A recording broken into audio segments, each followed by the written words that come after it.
ใครที่เคยมีความฝันอยากจะได้ Minecraft ตัวเกมแท้บ้าง ใช่ครับ ผมคือหนึ่งในนั้น ในคลิปนี้เป็นการบอกเล่าหรือความเห็นส่วนตัวสำหรับใครที่เห็นต่างอย่างไรก็มาเล่าสู่กันฟังได้ ผมพร้อมยินดีจะน้อมรับคำติชมเลย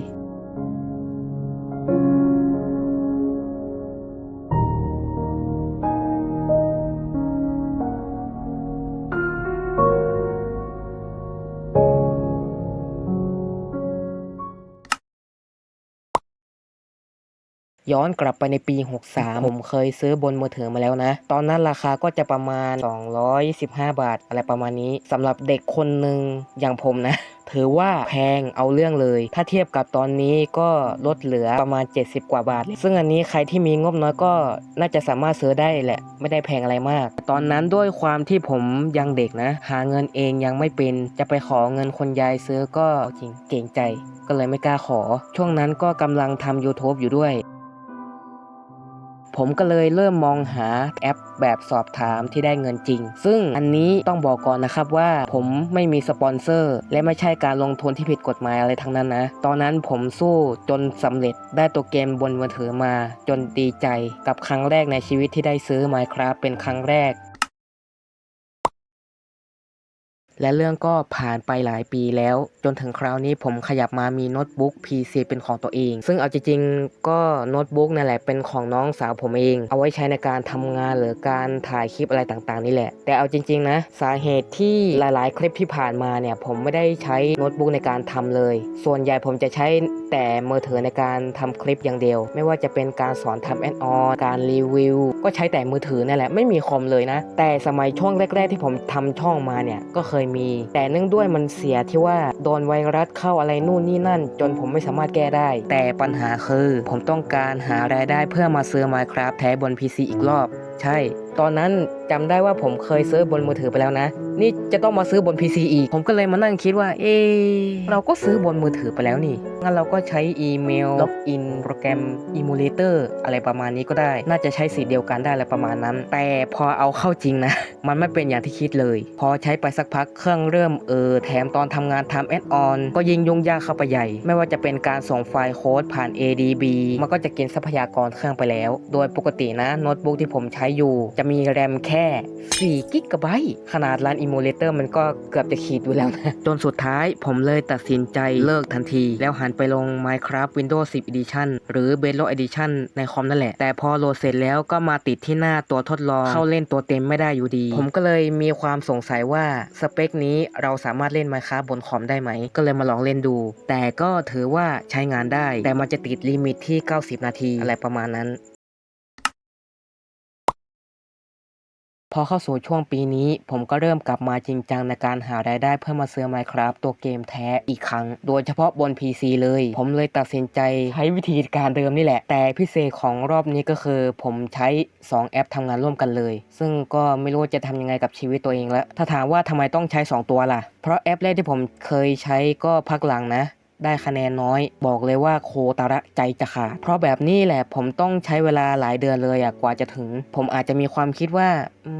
เก็บไว้ก่อนก็ได้สักวันหนึ่งคะแนนอาจจะถึงซึ่งตอนนี้ผมลบทิ้งไปแล้วเนื่องด้วยความที่ผมเป็นคนใจร้อนไงก็เลยลองมาเปลี่ยนมาใช้แบบสอบถามอีกตัวหนึ่งที่มันให้เงินค่อนข้างไวนะทีนี้ผมก็เริ่มมีหวังแล้วว่าโอกาสจะได้ซื้อ Minecraft แท้เนี่ยมีมากเลยคือจริงๆแล้วถ้าใครที่อยากจะลองทำดูบ้างนะแบบผมนะแนะนำให้ไปลองศึกษากันต่อเอาเองนะครับผมคงไม่ได้มาเจาะลึกอะไรมากในส่วนนี้ผมแค่อยากจะมาแชร์เฉยๆว่ามันคือทางเลือกหนึ่งของผมเองนะในการหารายได้คือจริงๆสารภาพตรงๆเลยนะครับว่ายิ่งทำไปเรื่อยๆผมก็อยากมีเงินเก็บให้เร็วกว่านี้ ก็เนื่องด้วยความที่ผมเป็นคนใจร้อนไงแต่ในเมื่อผมมีทักษะการสร้างแอดออนติดตัวอยู่แล้วผมเลยตัดสินใจจะ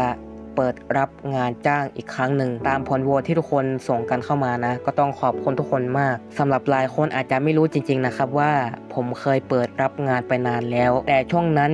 ก็เงียบเหงามากไม่มีใครจ้างผมเลยก็เลยต้องหยุดพักไปซึ่งในรอบนี้ต้องขอบคุณทุกคนมากนะครับที่ช่วยผลักดันผมและให้กำลังใจกล้ากลับมาทำรับงานแอดออนอีกครั้งหนึ่งซึ่งอันนี้เป็นผลงานคร่าวๆนะที่ผมส่งลูกค้าไป2คนแล้วถ้าย้อนกลับไปช่วงก่อนจะเริ่มรับงานจริงๆนะผมต้องยอมรับแบบไม่อ้อมค้อมเลยนะครับว่า ตอนนั้นอยากเล่น Minecraft บน Windows มากซึ่งผมไม่มีงบประมาณไงเลยตัดสินใจลองทางอื่นที่เสี่ยงดูซึ่งเอาจริงๆไม่แนะนำเลยอย่าหาทำ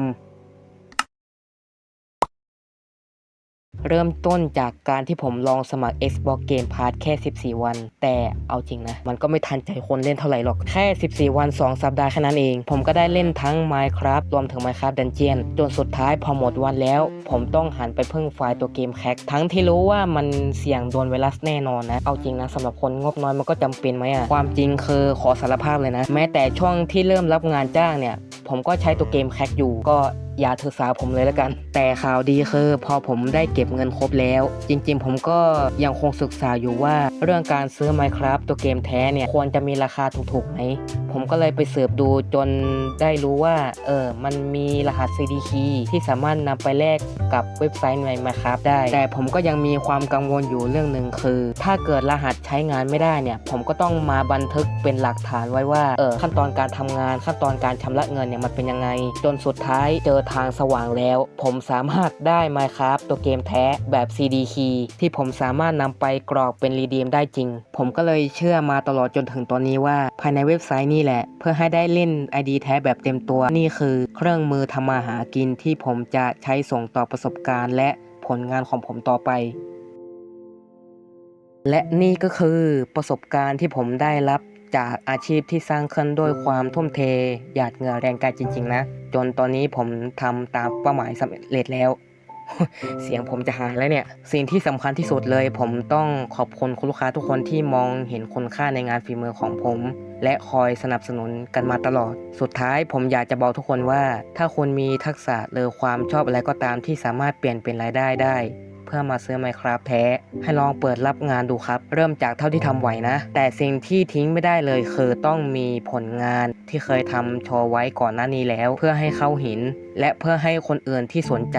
และมั่นใจที่จะจ้างเราส่วนใครที่ไม่มีทักษะเฉพาะทางหรืออยากลองทำแบบผมนะผมอยากจะบอกว่าอย่าไปยึดติดกับคะแนนแบบสอบถามอะไรมากเกินไปเพราะถ้าเราวางแต่ตัวเลขนั้นมันจะทำให้เรากลายเป็นคนใจร้อนจนสุดท้ายก็ถอดใจเลิกไปเองเชื่อผมเถอะว่า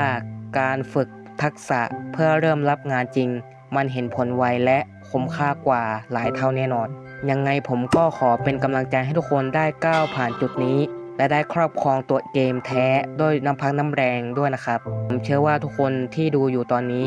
ทำได้ถ้าใจไม่ล้มเลิก